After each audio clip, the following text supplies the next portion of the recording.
My name's Randy Losser. I've been fishing the Gulf of Mexico for over 30 years. I bottom long line for groupers.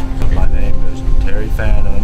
Been fishing my whole life since I was 15. Commercial fishing, long lining, grouper, Gulf of Mexico.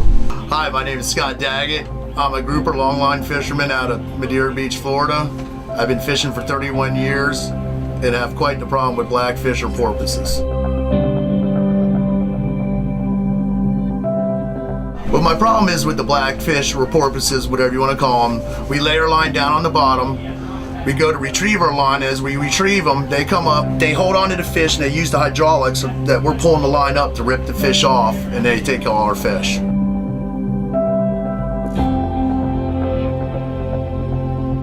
The dolphins are really eating us up, and they are costing us a lot of money every trip. You know, we make about 15 to 16 trips a year, and it averages from $3,000 to $5,000 a trip that they steal from us easily. Depending on the trip in the area, sometimes up to 20%. If I'm doing good, staying away from maybe just 20%. On a real bad trip, sometimes up to 30 to 40%, which, you know, we're getting $5 a pound, and sometimes that can be out to three to 5,000 pounds a trip we'll lose. Well, if say for example, if we had a $30,000 trip without them, it would probably be, probably 15,000, probably half, I would imagine.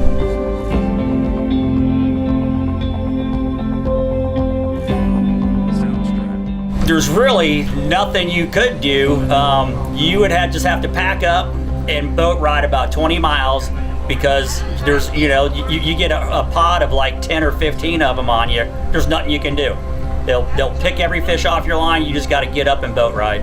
I've seen a couple reports on the news where they had knives hanging out of them, made, on poles. People had tried to stab them. I've heard of arrows hanging out of them up in the panhandle. I've heard all kinds of things. I've heard them getting shot at, all kinds of things. Me personally, I don't get into any of that, but it's hard to tell another person what to do when they're trying to make a living and their living is getting stolen from them right in front of their face. What do you do?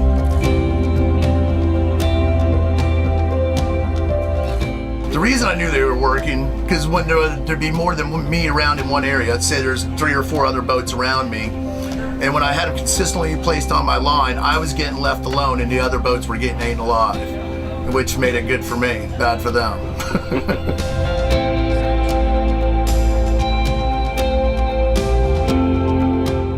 I have one of my guys who's designated to check in the batteries every time they go out and come in, checking the clips, and we just keep them in a crate.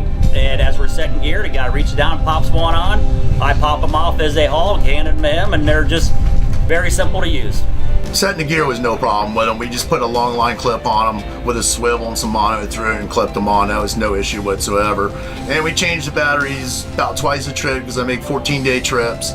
And I don't go and buy them in the store because that'd be crazy. I buy them off the internet and find deals on there, which it's pretty cost effective. I think I'm paying like 67 cents, 70 cents for a battery, which comes out to $1.40 a trip.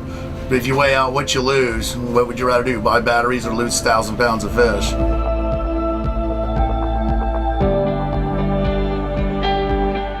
There's certain areas I quit going to that I traditionally fished for many years because the pods just stay there. And they stay there and stay there, and I couldn't get any fish to the surface.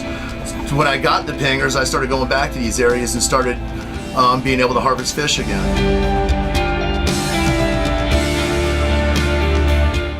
No, I wouldn't go to make a trip these days without a fish tech pinger on my boat. On the average trip, probably gaining $5,000 to $10,000, and without them, I'd probably be losing out a trip. Well, I would not go fishing without the pingers because they are a tool for us, and I would be afraid of getting ate up so bad without them. So they are definitely on my boat and going fishing with me.